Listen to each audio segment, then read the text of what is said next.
Hello there, tankers. My name is Tactical, and today I'm going to try something a little different. Instead of just having some, music playing in the background because I kind of ran out of the royalty-free stuff, today I'm going to break down my thought process in these replays here. So, the first battle is in one of my favorite Tier 10 heavy tanks, the French AMX 50B on Supremacy on Fort Despair. So go to the classic C flank route, and we get our first couple shots on this T-54 here, who thinks he's Obi-Wan Kenobi because he has the high ground. It doesn't work out too well for him, because 2 of my 3 shells go straight into his side, taking half his health away, and I keep the 3rd shell just in case someone pokes you on the corner, in which they do, and that T-30 has very little hull armor on a flat terrain, so that was an easy shell. And now that my clip is reloading, it allows for time figure out where the enemy is, and it seems there are 5 tanks, 6 if you count the T-54, on this flank.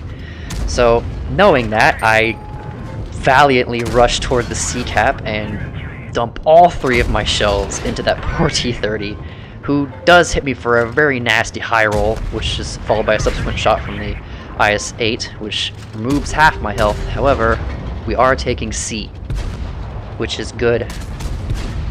We've also cleared a gun, which is another great thing. So now that my clip is reloaded, rather than pushing the 30B right off the bat, I'm wanting to take the cap, which I do, and then I bounce off the turret armor of this vehicle. And T-54 is cleared by someone else. I want to get an APCR shot on the WZ, but it doesn't work out too well, because I'm not sure about the APCR in this tank. It has very nice APCR pen, but it doesn't work out all the time, especially on such strong hull armor of that WZ. So I'm holding my last shell here just in case the 30B wants to try something funny, which I get bumped out by my chieftain, which is he's always trying to do is get in cover from that IS-8, which is fine. So I dump my last shell into the 30B. Chieftain, yeah, he bites the dust there. I wouldn't blame myself for that. I was giving him some room to back out, but it's alright. We're up a gun still, and I'm about to finish my reload. I get a nice bounce off the hull armor, and I dump my last 2 shells into the 30B, which clears them, and I finish my final shell right to the IS-8. So the IS-8 is a one-shot after that juicy high roll, and I do take a hit from him, which takes out my driver, but I have the medkit ready. And the WZ wants to know nothing of me, and drives in the exact opposite direction, which is great for me. So after getting shot by the waffle, I managed to finish him up with my first shell, my 3. I want to push around to the IS-8, but the mouse clears them. Now with my 2 shells left, it'll be just enough to clear the grill. With that HE loaded, even now without the HE, it was just enough to clear him. And down he goes for my 4th kill, and just shy of 5,000 damage. Not the best damage.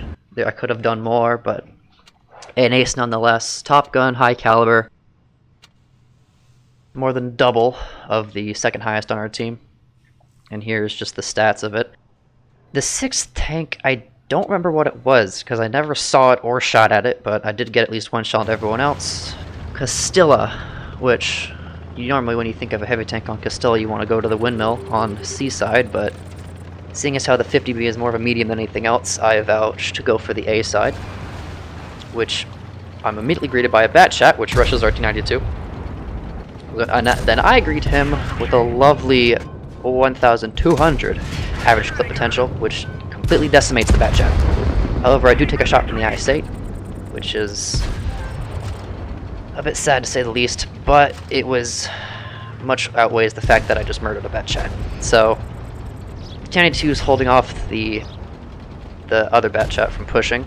So now that I've spotted the E100, not the E100, the FE215, there's the E100.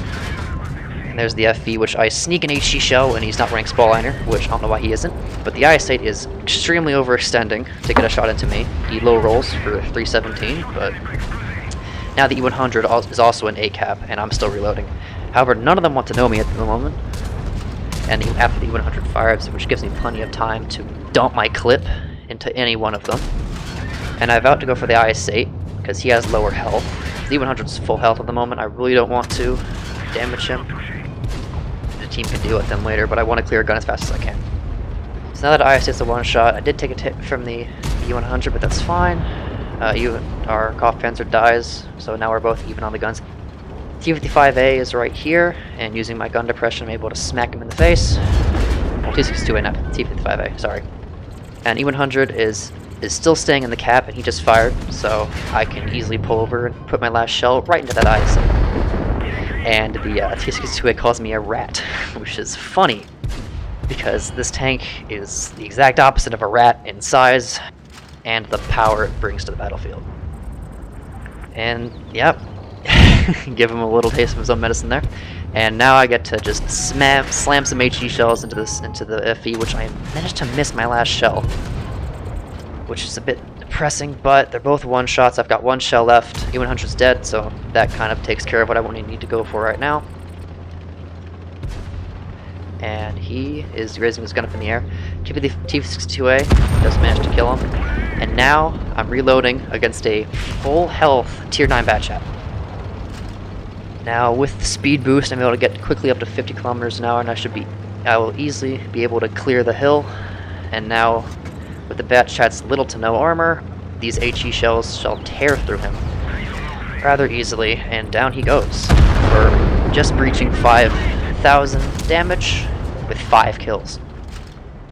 An ace Top Gun high caliber with a Radley's this time, and I wouldn't say their team played surprisingly well. Hope you all enjoyed these 250B aces, and I'll catch you in the next one. See you later.